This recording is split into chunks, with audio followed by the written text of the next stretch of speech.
in Ashtavakra Gita,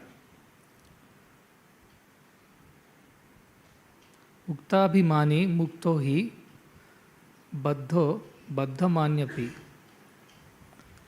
kivadantiha iva satyeyam yamati sagatir bhavet. If one thinks he is liberated, he is liberated. If one thinks he is bound, he is bound.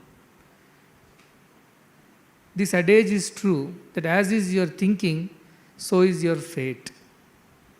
This is what Ashtavakra told King Janaka. Some people in the world believe that they are free, and by virtue of that belief, they are free. Some people in the world think they are bound, and by virtue of thinking that way, they are all Baddhajivis, they call it. On one side, there are Baddhajivis, bound by an iron chain or a copper chain or a gold chain, as the case may be. They are all Baddhajivis. On the other side of the spectrum, Muktabhimani muktohi, they think they are free, they are liberated, and therefore they are liberated. They are the Buddhajivis. One side it is Baddha, other side is Buddha. And what is that which makes you either Baddha or Buddha is your Buddhi. If Buddhi turns towards the world, it becomes Baddha. If the same Buddhi turns towards the spiritual knowledge, it becomes Buddha. So your Buddhi is the reason for why you are Baddha or Buddha. So much of what you want to be or what you can become, it lies in your hands. I keep on repeating this any number of times, that it is in your hands. Buddha was very pampered and protected child, because his father had some kind of a astrological prediction that this boy who came after him, after they had almost given up hope for a child, a boy child, will either become a great Chakravarti, that is, he will rule the whole world, become very famous, or else he'll become a sannyasi. Nevertheless, he ruled the world, either the outer world or the inner world, as the case. He was anyway Chakravarti.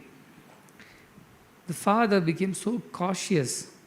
What will happen to my son if he sees the sorrows of the samsara or anything that can evoke such feelings of dispassion and detachment, and he may become a sannyasi, then I don't have a heir for the kingdom.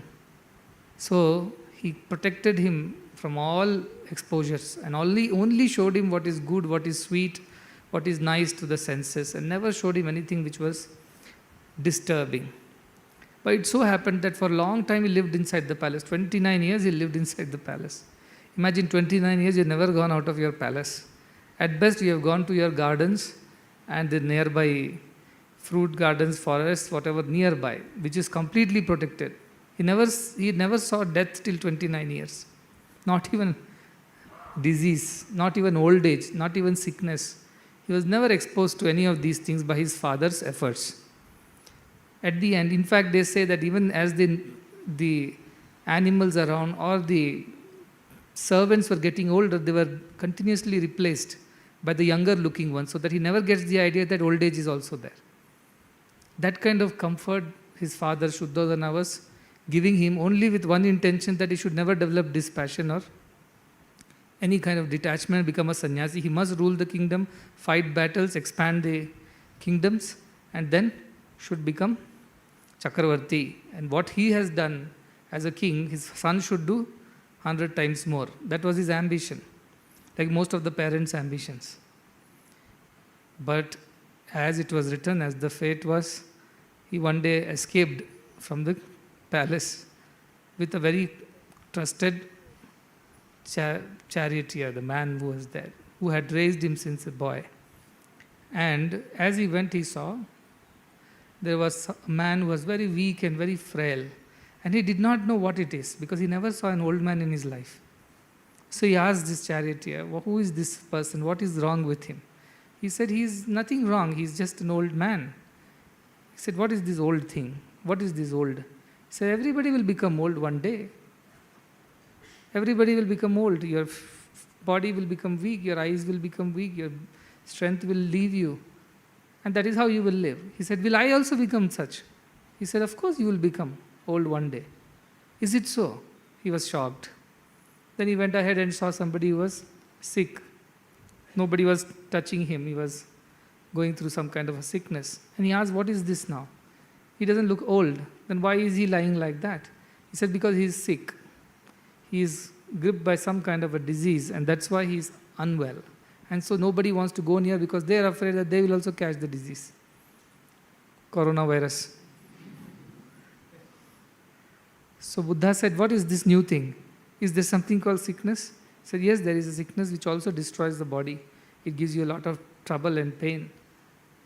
That was the second shock for Buddha.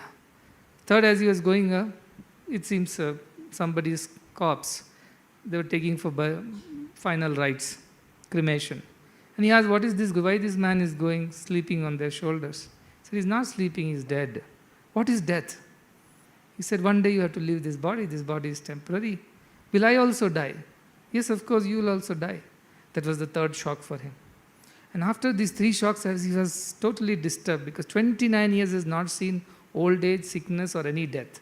He thought life is one big party, it will go on and on forever like this only. His father's idea it was. But the moment he saw, something shook him from within. So you mean to say all these pleasures, all the health, all the vitality that I am enjoying is not going to last forever? And he confessed, of course, it won't last forever. One day it will be taken away. Harate nimishat. Kalat sarvam ma kuru dhana jana yavana garvam. Everything will go one day. And so Buddha kept on thinking to himself, Atma Vichara started. If this is the end of everything, then why should I live a life which is finally going to end in such misery as disease, decay or death? I should not lead a life like this. And therefore, as he was proceeding, he saw a saint, a sage, who was sitting by himself, extremely peaceful. His face was radiant with self-knowledge, and he was extremely happy. And he asked, I have never seen somebody like this. Who is this? He said, he is a saint. He is a sannyasi. Oh, why does he look so happy? Because he has understood the truth of life, that all this is temporary, and the permanent is only within. Without is all temporary, and therefore this is all. How can I know that? That was the question came to him. Now, how many of us have seen sick people, old people, dead people? How many of us got this question? Buddha got this question. How many of us got this question? Even when we saw so many people dying, falling sick, or having diseases and suffering in this samsara, we also saw great people who have redeemed themselves, who have freed themselves from the clutches of samsara and become happy. But how many of us thought like Buddha? To how many of us it occurred that why should I go and lead this life which is anyway going to take us to a miserable end? Why I should not find a way to be liberated and be happy like the other man? How many of us get that thought? For centuries, apples have been falling from the tree. But the thought came to Newton alone. Why this apple is falling down? Why it is not going up? For centuries, since man came into existence, everything has been only falling onto the ground. But one Newton sat and questioned, why? This is falling this below. Why it is not going above on the side? So Newton discovered the law of gravity. Likewise, Buddha asked this question, why? Why? Why this? Why should people suffer? Why should the life should be full of so much of misery? How can I escape this misery? He asked the question and therefore he became Buddha. Most of the people are Buddhus.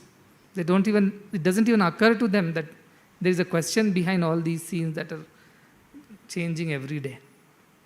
They don't even think, will I also meet the same fate? Am I also going to die one day? Am I also going to be sick and old one day? Is this all youth and vitality not going to last forever? All these pleasures that I'm enjoying, are they not going to be permanent? Then what is the way that I can get permanent happiness? What is the way I can live permanently, peacefully?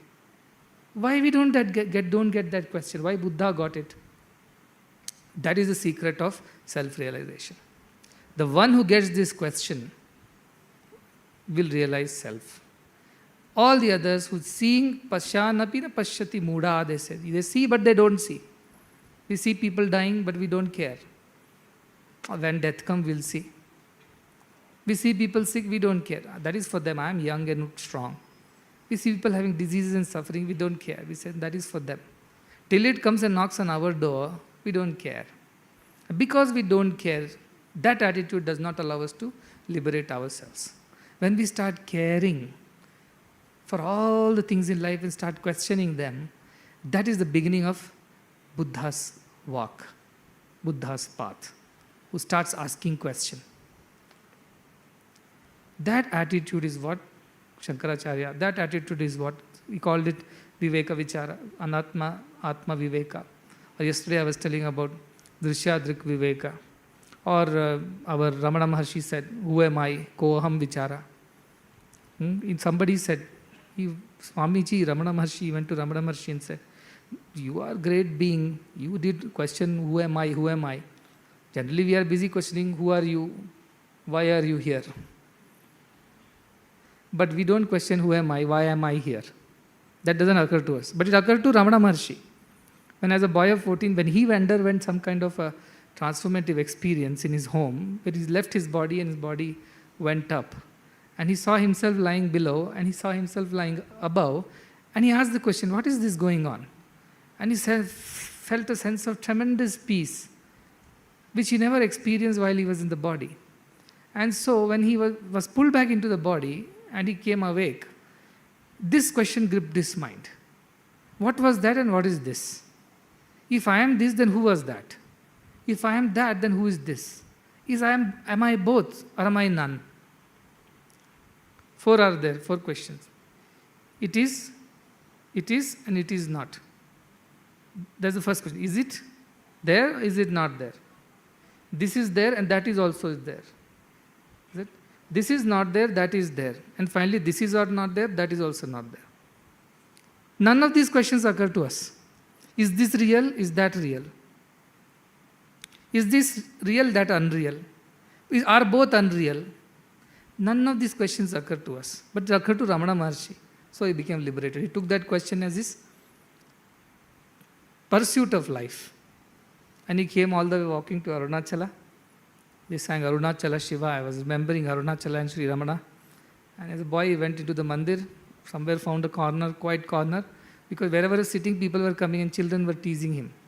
So he went and hid himself in some small, in the basement somewhere, withdrew from everything, and God knows how many days he sat like that, trying to find out who am I. Same as Buddha did. He sat under a tree, Ramana went and sat under a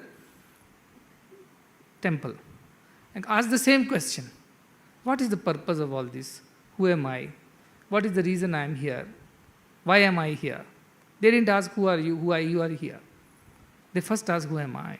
That question liberated them. So one devotee went and told Ramana Maharshi, Swamiji, am I eligible to inquire like you? It never occurred to me to ask myself, who am I? Is it possible for me also to be a part of this inquiry? Who am I? This Ramana Maharshi, see, he is very clever-witted. Ramana Maharshi will speak little, but whenever he speaks to the point. What did you say just now? He said, who am I? You said I. He said, yes, of course, I said I. If you said I, then you have a right to inquire, who am I? He said, you said just now, I. Am I eligible to find out? He said, you said just now, I means you have an I. Now inquire, what is that I? And begin now. Not tomorrow, not day after. When it rains, I'll repair it during summer. When it's summer, anyway it's not raining. Why should I repair the roof? Postponement, chadalasam, this is the most dangerous habit of a spiritual seeker. Postponement. Kal karenge. Today it's got too busy, tomorrow we'll start. Tomorrow comes day after. Day after comes another day, and before that, you are only not there to do anything. Harata nimisha. So that kind of a passion, that kind of a inquiry, strong inquiry, who am I, came to Buddha. And what did he do? The same night he came home, his wife, child were there.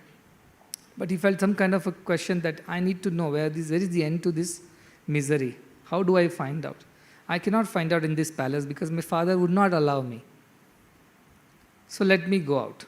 And silently left that night on his horse. Sent the horse back, but he continued to go and sat under a tree for many, many days. They say sat for 49 days. There are different people thinking different ways. He became just a skeleton because he had not eaten, he had not drank, because nothing was coming to him. See, when you are not at peace, do you enjoy food? Even if your mother makes the most favorite dish of yours, you cannot eat, you cannot enjoy. Why? Because your mind is not at peace. Like that, he wouldn't feel like eating, he wouldn't feel like drinking, he would not feel like sleeping. Because that enquiry was driving him so immensely. Why I need to suffer? How do I escape this suffering? Who am I? What is the purpose on this earth? And he kept on doing this enquiry, self-enquiry. That was his path, Jnana Marga. He didn't have a Bhakti Marga. He did not go by Bhakti Marga. He didn't believe there is one God or one particular God whom you have to worship. But he asked this question, who am I? Much before Sri Ramana asked. And so what happened? From Baddha, he became Buddha. And he came to the conclusion that the end of all the misery is when you give up all the desires. Only the one who is desireless, nirmama, nirahankara, that person alone will be sukhi bhavet. He alone will be happy. All others cannot be happy. They may be temporarily happy when they gain something, and the next moment when they lose something, they will again be unhappy. The permanent tesham sukham shashvatam. Only to them this permanent happiness is given. Who knows vijanatam, who know the truth of life. What is the truth of life? That it's all sorrow, it's all misery, and the reason for this misery is desires, and the one who conquers these desires conquers all sorrows, and ultimately realizes his own or her own self. So now we have been doing some self-enquiry, at least some kind of mind enquiry we have been doing last 1 week. What is this my mind? What is the nature of that mind? What is the kind of mind that I have? What are the thoughts that my mind is always thinking? What are the desires that I have developed, tamasic, rajasic or sattvic? We have done some bit of homework. To their degree of their work, effort, you will receive the results. If you were really sincere and done very sincere effort to find out, clean up yourself, you washed your clothes really thoroughly, it will be neater than others. But if you really put some sincere effort in the last 1 week to identify where you are, what is your mind thinking, why it thinks like this, what is the root cause of that thinking. If you go on asking yourself question, as I said, the mind will get revealed to you. You will come to know what kind of person you are. You are not one but three. I keep on telling that. The body that you think you are, the mind that others think you are, the Atman that you really are. So at least one step you have gone closer. From just thinking this body is I am, to now understanding that no, I have a mind behind this body. Rupam drishyam, lochanam druk.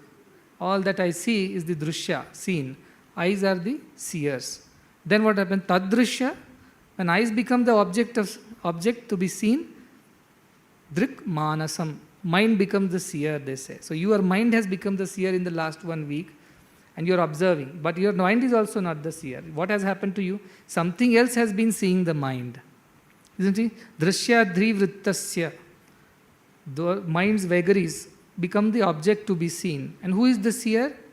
Sakshi. Drikmeva. The Sakshi, the witness inside, has watched your mind. So now you know that there is something inside you which can watch the mind and can watch the body. But this is neither the mind nor the body. How can the eye be the same as the pillar? Because eye is seeing the pillar. Likewise, how can the mind be the eye? Or how can the consciousness be mind which is watching this? So what is this consciousness? In another term in our scriptures, what is that which is watching the mind, they ask? It is a higher mind to begin with. Let us not jump to the Atman. That is still an illusion because we have not experienced it, right? So we will believe there is a higher thing that is watching this mind. This higher mind is buddhi. This buddhi is watching the mind.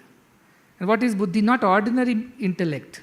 Not the normal intellect which decides things on a normal way. This is a higher intellect which can discriminate anitya and anitya. It is not that buddhi which discriminates this is wood and this is metal. It is not that kind of a lower buddhi. It is a higher buddhi which can discriminate between the real and unreal. Atma, Anatma, Viveka, they call it. So this is a Viveka Shakti I am talking about. So there is a Buddhi behind your mind, Viveka Shakti, which has watched 1 week your own mind, as the mind kept on watching the world around you. So you are 2 steps inside now. You are already at the body level first. You thought all this is you. But then you went 1 step behind and said, no, there is a mind which is enjoying this body, through this body. That is me. And then you went 1 more level behind, then there is something, I have a capacity to watch over this mind also, see how it's behaving. What does it think? What thoughts it brings and what thoughts it takes away.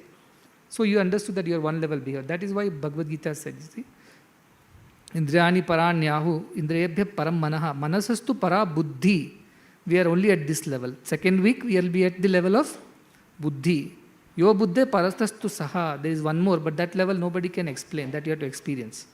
So what I can explain to you, till buddhi level. So I will explain to you what is the nature of this buddhi now. Dhi, buddhi, buddha or baddha. The difference between the 2 is buddhi. So today you are trying to move from baddha to buddha. So that is why morning somebody asked, what is the message? Buddha Purnima. I said, walk the path of Buddha, become Buddha. That is what I said. Don't put a photo and worship Buddha. I didn't say that. Don't have a discussion and study circle on Buddha's teaching. I didn't say that. I didn't even say that you just sing special bhajans and do some charity in the name of Buddha. None of this was his asking. His asking was, you also become a Buddha. His name is not Buddha. Buddha is an adorative noun given to him, that you see, you are Buddha, you are aware. You are not Buddha anymore. So Buddha said the same thing, give up your desires. Now let us think, in your mind you have categorized, you have got 3 bins now. One is a tamasic bin, instinctive desires, impulsive desires. You have no control over it. When it takes over you, you just follow it blindly. Strong instincts are there, of all the senses. He told the deer story, so I remembered. Again, Viveka Chudamani says, the one animal has only 1 sense.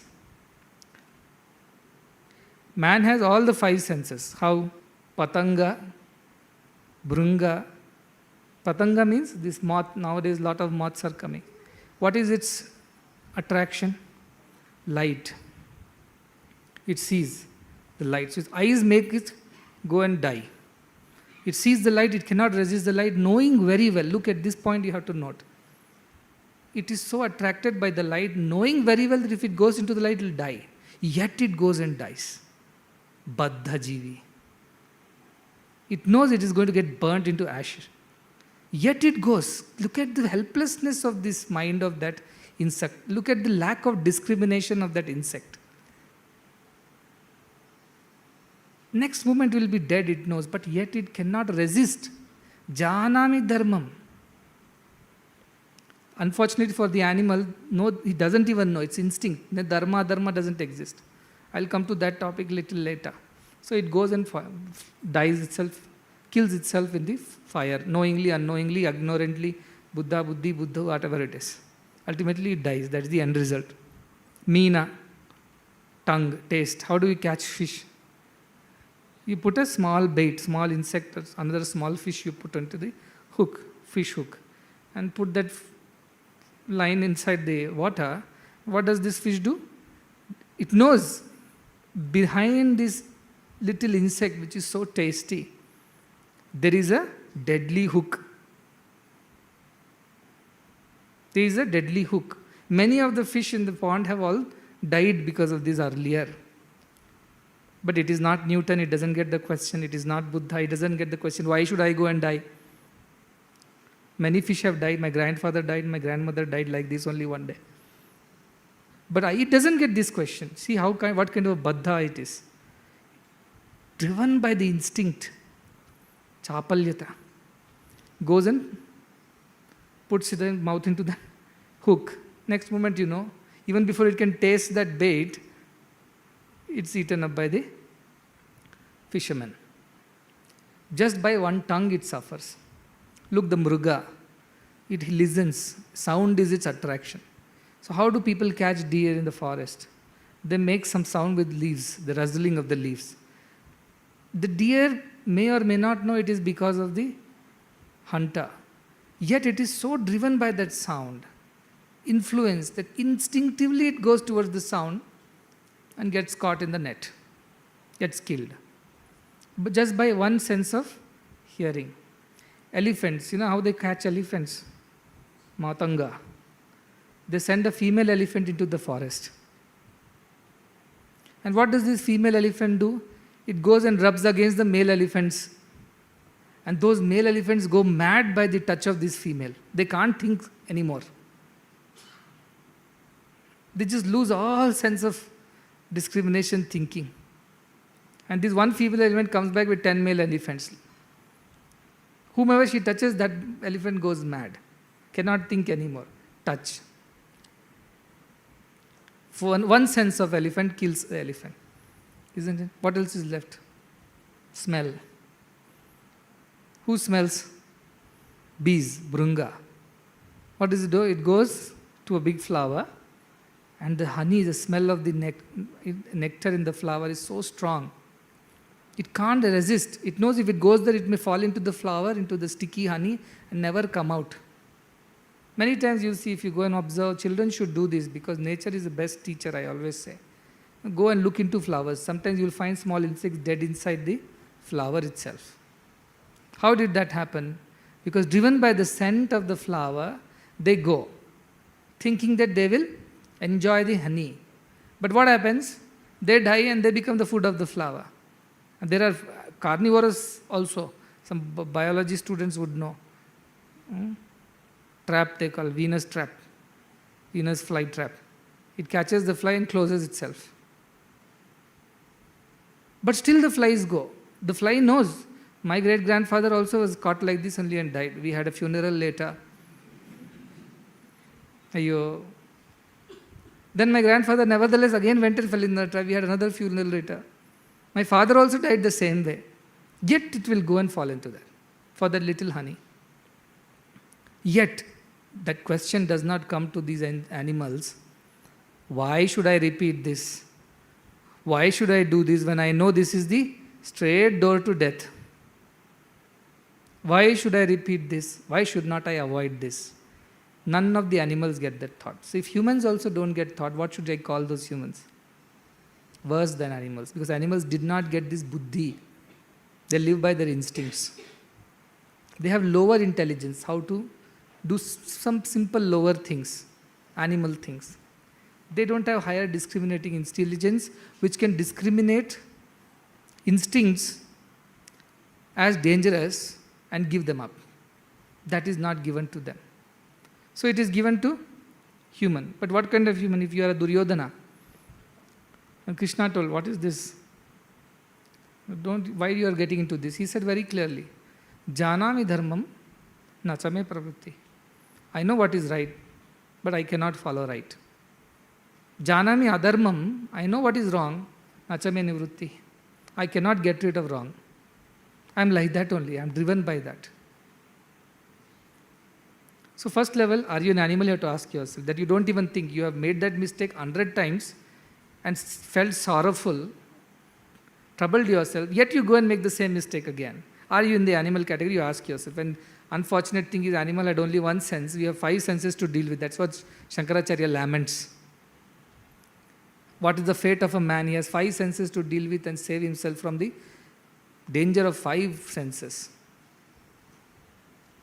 So that is the second thing. Are you a Duryodhana? Is the question you have to ask yourself. I know, now that I have done all this segregation, I know, but these are something which I just can't get rid of. So Viveka I got. Most of you would have got Viveka. But do I have the willpower, that Vairagya, to actually follow up on this Viveka? It means once a person went to a peace protest. The people were protesting peacefully. And he said the first thing that struck me is that how angry were the peace protesters. They're talking about peace protest, but the anger inside them is so much against whatever they were protesting. So he told the first thing that struck me was how angry were these peace protesters. So talking about these things is not going to help us. talking, bahuna shrutena, not going to help you, not going to help me, not going to help the world. Buddha did not do talking. Ramana Maharshi did not do talking. He got up, next morning left, came straight to Arunachala without informing anybody. Buddha did not even wait for the next morning. That night only he left. He said, it has to be done now and here. I cannot wait another day to start this process. It has to be done immediately. Shubhasya Sigram. Immediately I must do. So Buddha took to his feet, walked out of the palace that same night. Though he had a wife and a son and a beautiful kingdom to rule and a lot of wealth and pleasures, Sri Ramana was relatively poorer, was still a boy. And these distractions were not there for him. So why I am talking both the stories? Because Buddha will represent the Gruhasthas who are here. And Ramana will represent the Brahmacharis who are here. Both of them have to apply this now. It didn't matter whether you were a Grihastha or a Brahmachari. They just walked out. I'm not saying you walk out of the ashram and go off wherever you want. Not that. I walk out of this habit, the dead habit, this force of habit, which makes us do the same thing again and again without our own control and knowledge.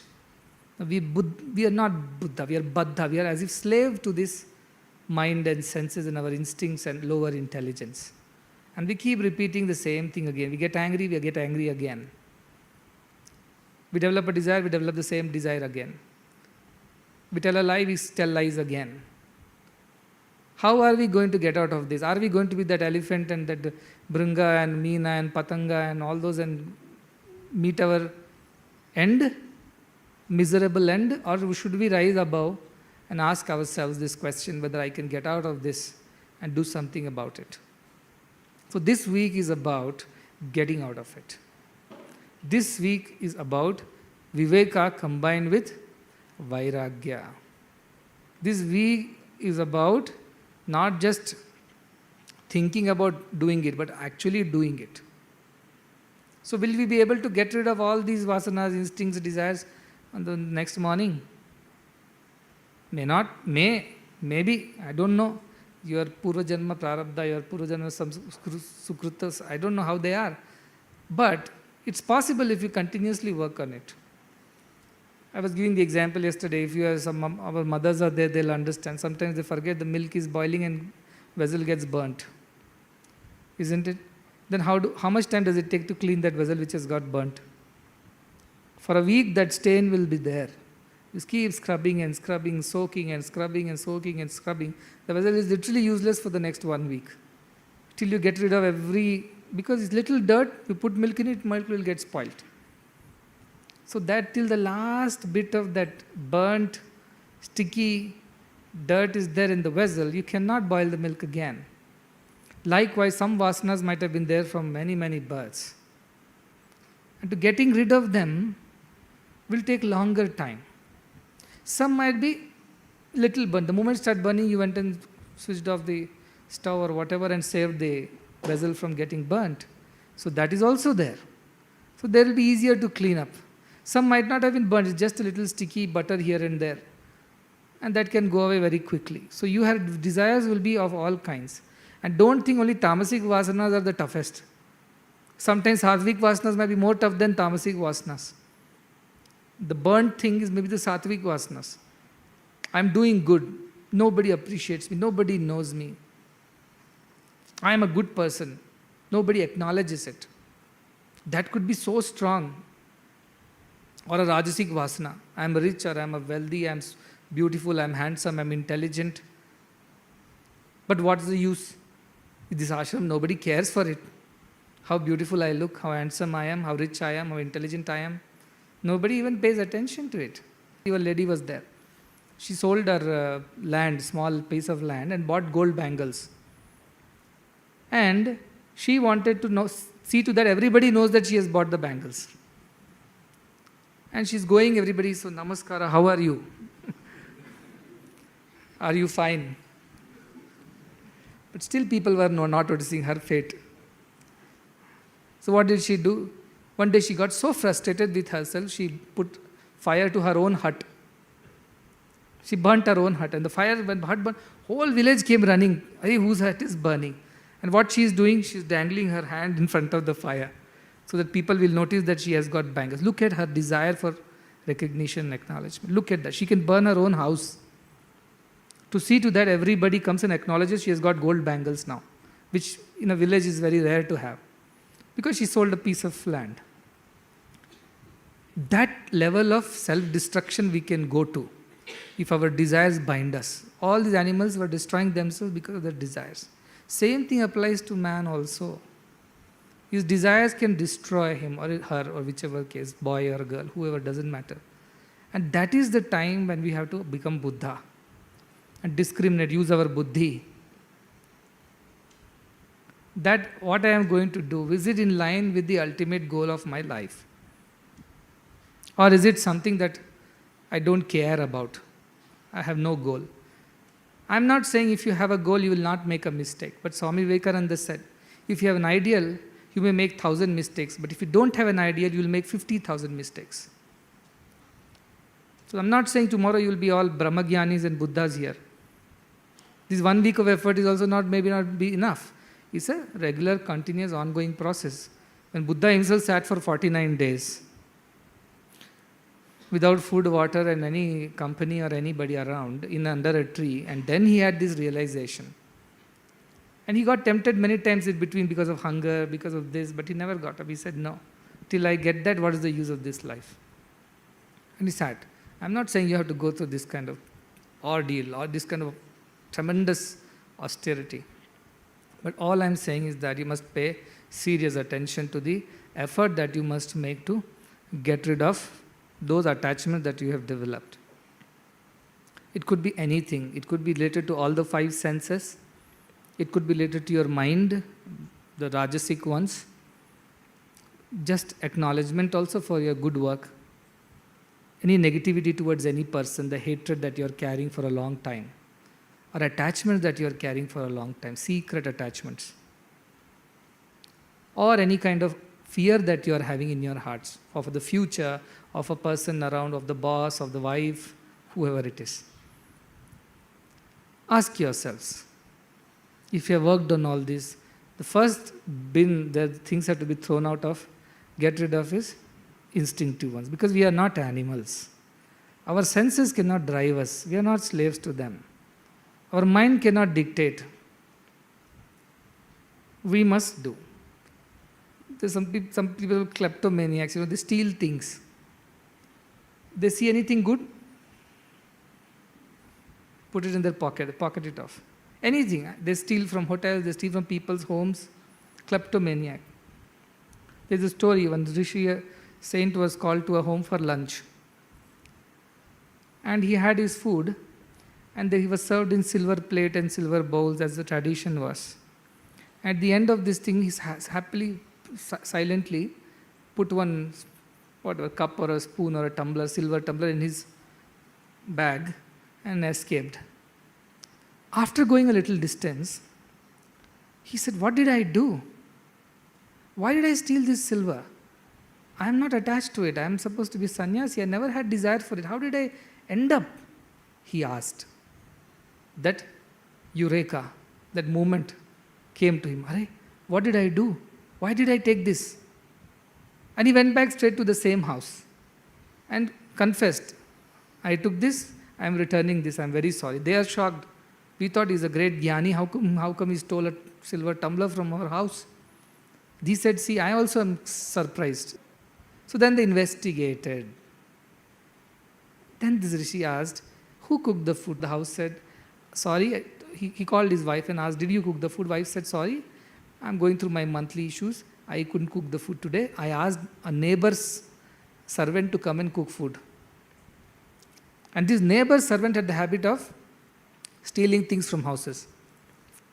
And because she cooked with such impure thoughts, and in her mind all the time she was watching those silverware and thinking, which one should I steal?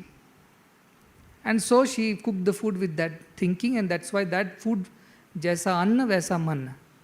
This man ate, and that mind also got influenced, and he also stole. See, that is the mind.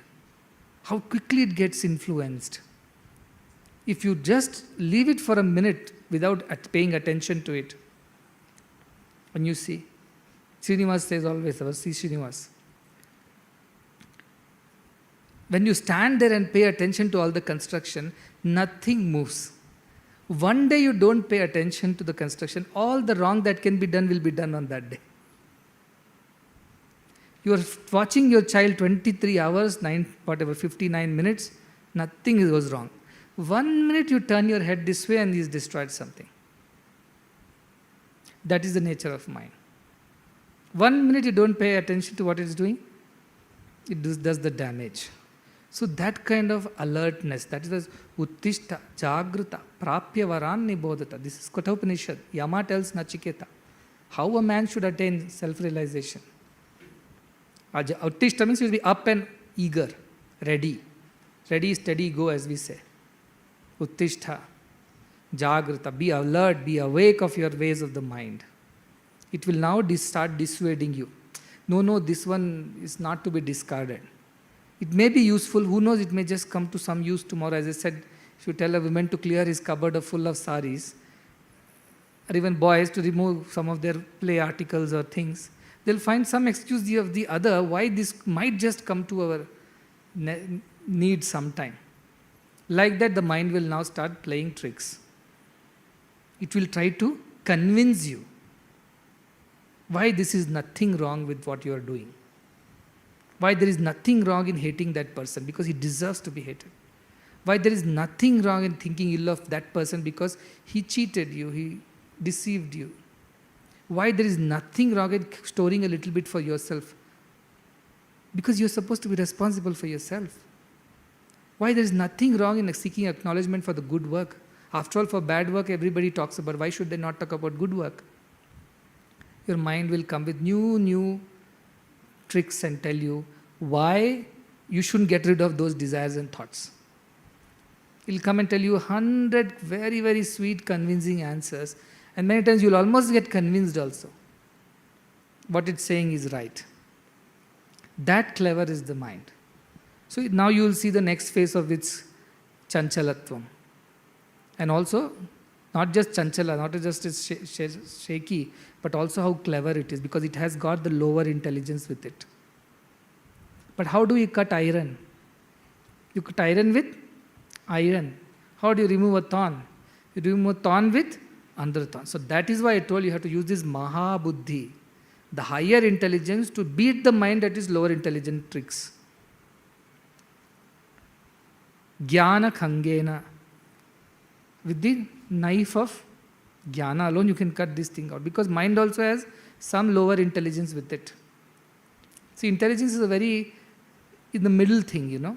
It has some part of it overlaps with the mind, some part of it overlaps with the consciousness, you call it. It is to both.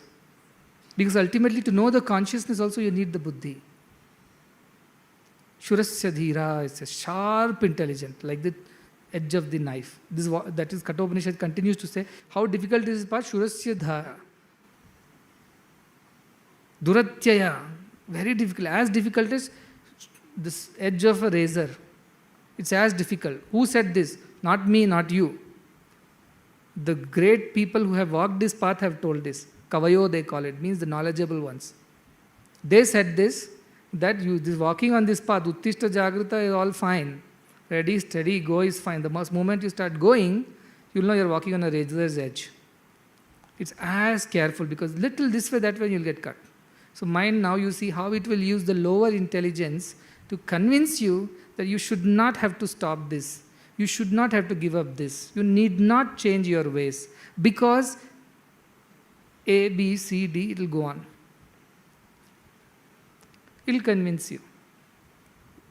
That time you have to take refuge in your higher intelligence.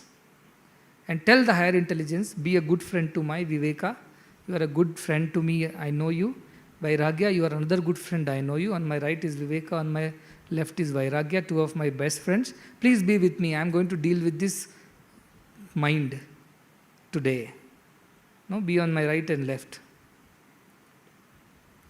Bali, you know Bali, how he was. And Bali will come in front of anybody, what will he do? He will take away half of their power. Bali. That's why Rama had to hide from somewhere and kill Vali. But then Vali also did some wrong things and he got punished. As you do so shall you reap. So Rama justified that punishment, even though war tactics don't permit it, dharma of yuddha don't permit it, but then it is right to hit somebody from the behind because he did something wrong. So he doesn't have authority to speak about dharma. So this mind is, you think of it like a Vali. So the moment it comes in front of you, half of your discrimination, intelligence, half of your understanding, knowledge, it will take it. Then what it will do? It will give you all kinds of logics. Kutarka. It is summer. What's the use of repairing now? Correct. Logic. That money can be used for something more useful. It's rainy season comes, it's already raining. Now how can I repair? It will give all this kutarka that time. This mind will start these tricks. And how it will do? It will use your own intelligence. Look at the joke of this mind. It uses your own intelligence, a piece of it, a part of it, and plays against you like the Vali, like that Vali king. Takes your own strength and fights against you. Makes you weak. That is the way you will experience the next phase of discrimination and detachment. Viveka and Vairagya. Viveka is the sharpening of the knife. Vairagya is the act of chopping. Both you have to keep doing simultaneously. If you don't do this, what will happen? All this will become one intellectual exercise, that's all. At the end of it, you will be very entertained. Somebody wrote to me, Swami, so nice to hear, so difficult to follow. I told, Yamati Sagati. If you think it is difficult, it is difficult. Henry Ford said. Henry Ford, the car manufacturing, first car manufacturer, US. He said, somebody said, sorry, I can't. He said, yes, you can't. He said, now I understand I can. Yes, you can, he said. If you think you can't, you are right, you can't. If you think you can, you are right, you can. Dhrida nishchayaha. Go with that determination, I can. Swami Vivekananda would say, never say I can't. Never say I can't. But what is not possible for you? You are divine himself. How something cannot be possible for you? So say I can, I can. Always say I can. So when mind comes and does these kind of dramas and plays tricks, don't run here and there to find entertainment. Rather sit down with Viveka and Vairagya on your side. Viveka will tell you this is to be gotten rid of. Immediately tell Vairagya, go ahead and execute. Don't wait a moment, because the longer you wait, the mind will keep sucking my own energy. We were in Sri Lanka, these leeches were there in tea estates. You walk, this leech will, without your knowledge, it will get into your socks. Even if you're wearing shoes, it's your socks. You don't even realize. And you keep sitting, after an hour you start feeling drowsy and sick. And then you think something is wrong with me, I don't know what. And then you realize there's a leech which was sitting there for 1 hour, it's been sucking your blood, it's become this fat. It is this small. I was so surprised because I always saw leeches in pictures. And I saw them as big creatures like this, you see. When I went to Sri Lanka, in the farm, the leeches were only this small, 1.5 inches or 2 inches, thin, like 1/3 of an earthworm. I was so shocked. I said, how can leeches be this small? They said, no, this is deceptive. When they don't drink, they have not had their food or blood, they look this small. Allow them to have their blood, they'll grow this big. Half a foot, they'll grow. That I remembered. This is how mind is. The moment you allow it to take over, it will suck your own energy, become stronger and stronger. And then do what? It will kill you only, it will harm you only. Because after 2 hours, it seems people get, all the blood is drained out, and then they get some brain stroke and things like that, and they die. Even with a leech, they can die. So what do? The moment you find out the leech is there, what should you do? Should make immediate effort to get it. But how do you get it? If you pull like this, its jaw is like this. It's not teeth like us. It has got a 360-degree circular jaw. So that its grip is strong. Like that mind is, its grip is strong. You'll catch hold of your mind will catch hold of you with your desires as its teeth. And dig deep into your buddhi and not allow your buddhi to act. and take all the intelligence of that buddhi and use it for its kutarkas. So how do we remove? They immediately rub salt, because leech cannot bear salt. So you apply salt, then the leech will on its own leave the grip and run. You will think, I am very strong. What is there? I'll put the hand and pull the leech out. You will hurt more. You will hurt yourself more.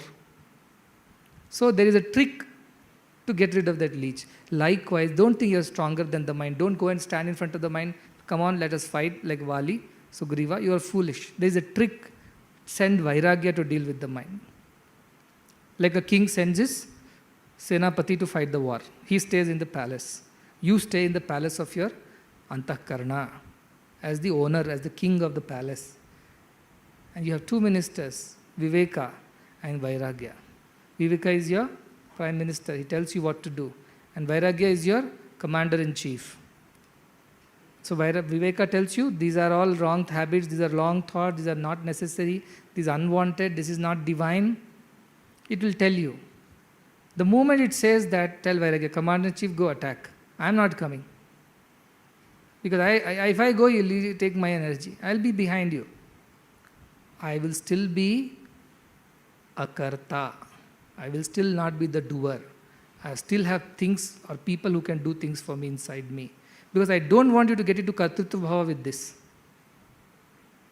I conquered my mind, Swami. I know who has conquered whom. Avijñātam vijanatam, vijñātam avijanatam. You think you know, you don't know. And you realize that you don't know, that is when you know. If you come back saying that I faced my mind, I did this exercise, I have gotten rid of all my desires, after gotten rid of all the things, I can only laugh. Because you have got into a bigger trap. You come out of a smaller trap and you got into a bigger trap of kartritva bhava. And this kartritva bhava will bring back everything again. Everything will come back once more in a bigger, more intense way. So what you should do? You should stay. I am the consciousness. I am the higher buddhi. I will watch. I will make the strategy, but I will not fight the war. I'll sit here in my palace on my chair, and I will tell Viveka, go and see what's wrong with these desires, which Viveka has already done. This enemy is like this enemy is that strong, that many enemy has these powers. It has identified all your enemies, Arishat Vargas. Now the time for Vairagya to go out to fight the war. You sit as the not doer in all the doing. You sit. You sit and you watch this fight happen between Vairagya and your Manas. You watch. You still be a Drishta only, not Karta. But you have a faculty called Vairagya, willpower to detach yourself. That you put against your desires. And still you watch. I have still not told you that you should act. I have only told you to watch your mind. Now you watch your Vairagya, the higher buddhi. They are the two children of higher buddhi, Viveka and Vairagya. The lower buddhi's children are mind and all the senses, Jnana Indriyas. So the higher buddhi, the children are Viveka and Vairagya. Now you allow them to take their course of things, and you still be the king and watch. You think, I am going to do this, and you feel exhilarated after having said so. Take it for granted. It is only hiding in a corner. It has not been killed. It will come back. This time it will come back with bigger vengeance. Because kartritva bhava is the worst of all the ajnanas that one can have is, I am the doer. That will bind you further. So do you sit? You understand the exercise? You understand what I am trying to say? Last time you observed the mind for 1 week. This time again you will observe the mind with Vairagya. The detachment should deal with the mind. And you are still the observer. You are not the participant in this whole thing. So now you tell your higher buddhi, Buddhi, I need your help to deal with this mind. And here onwards our effort would be that you send this Viveka Vairagya. Viveka has done his work so far. Vairagya should go now and start getting rid of things. And tell yourself, None of this is me. They should not be here. They are not my relatives. They are not my friends. Why should they live in my house? They don't have a place here. So get rid of them. So this thinking you develop. 1 or 2 days you practice, and all that I'm saying you'll understand it better practically, how the mind plays tricks, how it acts as if it is being your friend. It will pitch your own self against you. Almost start to appear as if it is your friend, that this vairagya is causing trouble to you. It is asking you to get rid of all the nice things that you always enjoy. It will make you feel terrible about your own vairagya. But you should not listen to it. Your higher buddhi should help you say, no, these fears are unnecessary. These desires are unnecessary. This anger or whatever the negative feelings I have, unnecessary. All these are not necessary. Mind will keep on telling you, there's nothing wrong. Whole world does this. Even rishis, they also enjoyed all these things. They enjoyed after they realized. You're not realized, you will get into trouble. So you tell yourself, no. Whatever argument the mind puts up, say no. Because mind will never want to die. Never wants to die. You think, just an example, when you have a deep sleep, where is your mind? It is not manifested. The moment you're in dream state, it is half manifested, they say. Half manifested, not fully. And when you are in awakened state, that not awakened, the awake, Jagrata Avastha, it is fully manifested. It means, in the deep sleep, if somehow you believe that I have conquered the mind, or in dream state, if you somehow believe that I have half conquered the mind, are you right in thinking like that? No, because the moment you come to the Jagrata Avastha, the mind is all there. Likewise, this mind is so tricky. So you have to be very careful in dealing with this mind with very sharp intelligence, intellect, and of course all the time prayers. Rama only helped kill Vali at the end. All the time prayers. That God, I am embarked on this path of Buddha. I know it is the razor's edge that I am trying to walk. I know this is not something that I have done before. And this is going to be difficult for me. I know I will fall many a times on this path. And I will be tempted and I will be distracted. But may your grace prevail. May your strength strengthen me. May this desire to be you, to become Buddha, remove all this baddha for me. Pray like that. Then Guru will take pity, God will take pity. Ayyo, he's struggling, she's struggling, at least she's putting effort. He will make it easier for you. So while you, like a Sugriva, will be fighting the battle, Rama from behind will shoot an arrow and Vali is done. Because you made good friendships. But if Sugriva said, no, I will not go in front of Vali at all, I don't trust Rama. Actually, he didn't trust. He said, if you can cut all these trees with one arrow, then I will believe. And Rama had to prove himself. He chopped all the trees with one ekabana. And that is how he believed and went for the war. So the question is, if you put a little effort like Sugriva, Rama is right behind. And he will take care of that Vali. But if you get afraid and you get distracted and you get dissuaded and you come back, there is no way you can do that. So please remember, God's grace is most important. That comes after self-effort only. Without self-effort, God's grace won't happen. If Sugriva decided, I don't want to go for the fight, what can Rama do? So please remember this, and this week is going to be more uncomfortable than the previous week. Because so far the mind was tricked by us saying that we are not doing anything to you, we are just segregating and sorting you out, that's all. We are not throwing anything of you. Keep everything as you want. So mind said, all right, this much of work is okay, I will permit. This time what you are saying, mind, actually we are going to chop you into pieces, and all that which is not good in you, I am going to throw you out. And now mind will say, no, that is not agreeable to me. But what is mind do? It will not come and directly attack you. indirectly it will attack you. It will work on your psychology. It will convince you, it will trick you, it will fool you, persuade you. And sometimes it will almost win the argument also. Then you come back to yourself and think, did I do the right thing? And this exercise should go on every day. But if last time you were spending, let's say 15 minutes to 20 minutes in the whole of the day, double the time now. It means if you have done 10 minutes of watching the mind, naturally watching is less work than working, isn't it? Working will obviously require more effort and time, it's logical. So now you are going to work.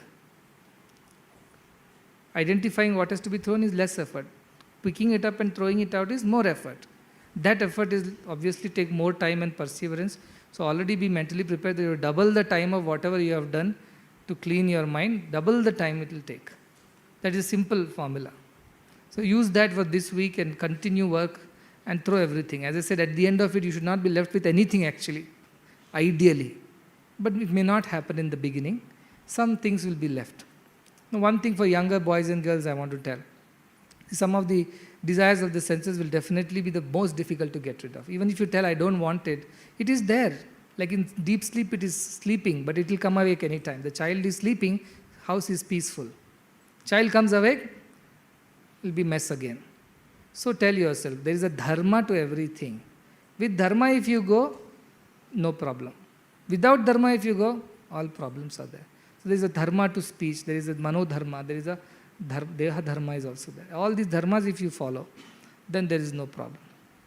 But if you break that dharma, everything will turn against you. So contemplate on this thought. No, there is a dharma for a brahmachari, there is a dharma for a gruhastha, there is dharma for vanaprasthi, and there is dharma for sannyasa. Once a man and a wife decided to leave and go to forest, vanaprastha. As they were going, husband was walking ahead and wife was walking behind. And there was a diamond in the dust. And as husband was walking ahead, he thought, oh, my wife might see this diamond and get distracted. So with his foot, he kicked some dust onto the diamond to hide it. And wife watched what he did. And she told the husband, you still have a difference between diamond and dust? You still feel the difference between diamond and dust? Have you not left all that behind when we left the home to Vanaprasthi? You are trying to hide the diamond because you notice it's a diamond. I don't even care whether it's a diamond or dust. That clarity, that is dharma of Vanaprasthi. Same husband would have bought diamond necklace for the wife during Grihasthashra dharma and she would have worn with great joy. But same people, when they left the house to this service, to the forest, then they should not differentiate between dust and diamond. And same people, when they reach sannyasa ashrama, they shouldn't even differentiate between man and a woman. Everybody is jivatma.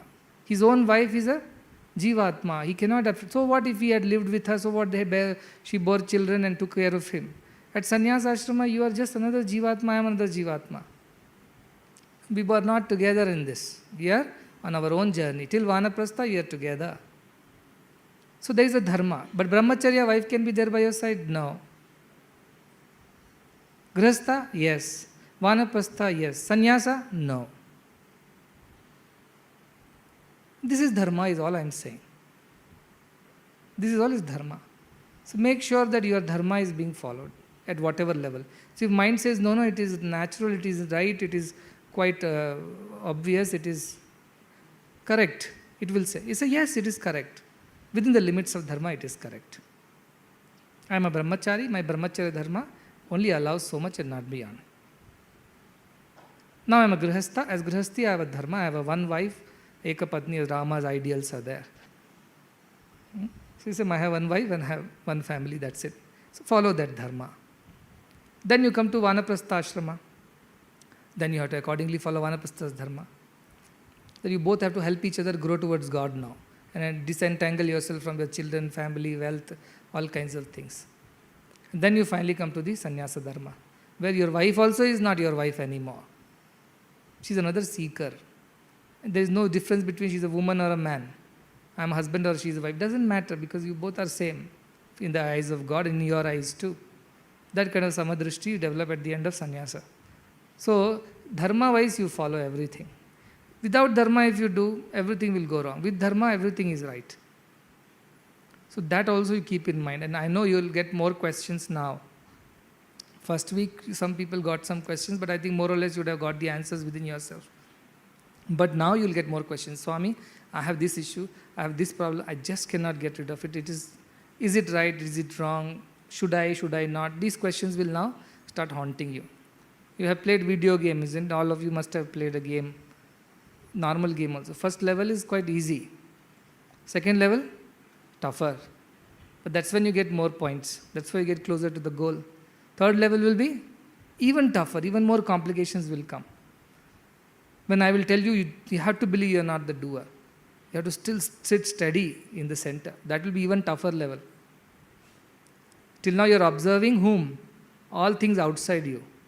Now you have to observe yourself, the consciousness. That will be even tougher. Then will be final level where you think you become that. At least some moments you should experience that you are one with that. If not a continuous, that's avikalpa samadhi they call it. I'm not saying nirvikalpa where you are a continuous, naturally you slip into that. No. With effort you can attain that. So that effort will come in the fourth week. And that is even tougher. So make sure that you are mentally prepared as well. But at the end of it there is only joy. And that Brahmanandam for which Buddha struggled and Sri Ramana struggled and everybody worked, that can be yours too. And that is actually yours. And I want it to be yours. Why should you roam around like a beggar, having born to a king? Why should you roam around like a beggar? That is all I am trying to say. So you have to pay attention and put effort. Buddha Purnima is a nice occasion to tell yourself and remind that I shall no more be a Baddha Jivi. I shall be a Buddha Jivi. I shall never use my buddhi for the lower things and become Baddha. I will use my buddhi for the higher things and become Buddha. And after all this that you become, what will change? Nothing will change. Your attitude alone will change.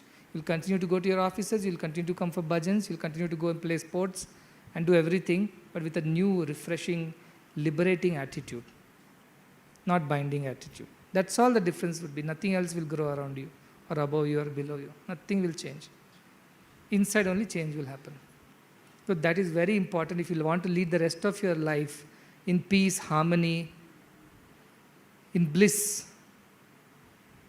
Then you have to do this now. Otherwise, do it now and enjoy the whole of your life, or do it later. At the end, don't achieve it, then find another womb. So do it now with this pain and this investment in your own life. If you do it now, you'll reap the benefits all through your life and lives to come. But if you don't do the investment now, all life and lives to come, you'll still be a beggar, despite being an owner of such a wealth. That's all is the difference between Buddha and Buddhi. प्रेमामृत बरसाओ बाबा, प्रेमामृत बरसाओ बाबा, प्रेमामृत बरसाओ बाबा, प्रेमामृत बरसाओ बाबा, दया करो भगवान, दया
जनन मरण से पार उतारो, जनन मरण से पार उतारो, जनन मरण से पार उतारो, जनन मरण से पार उतारो, दया करो भगवान,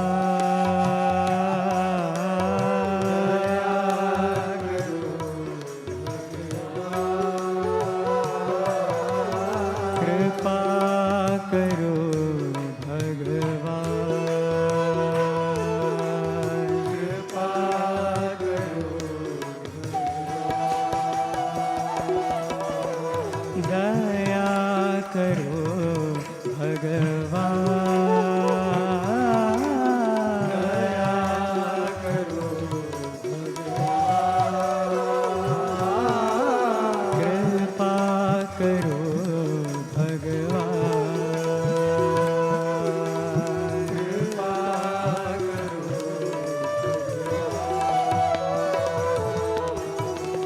प्रेमामृत बरसाओ बाबा, प्रेमामृत बरसाओ बाबा, दया करो भगवान,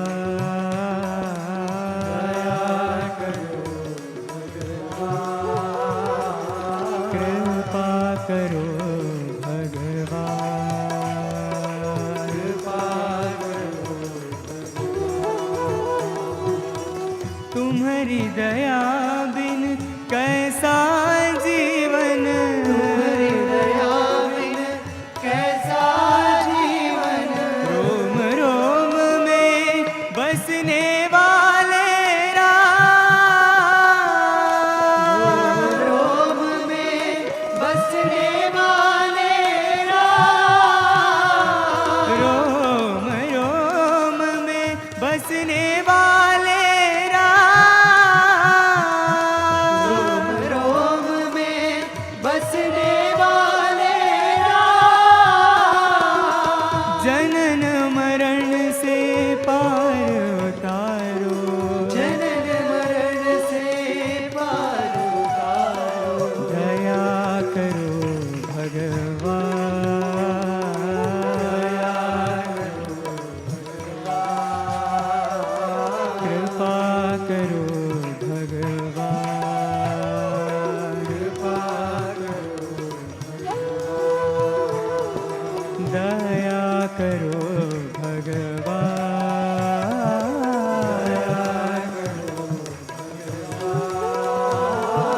कृपा करो भगवान, कृपा करो, प्रेमामृत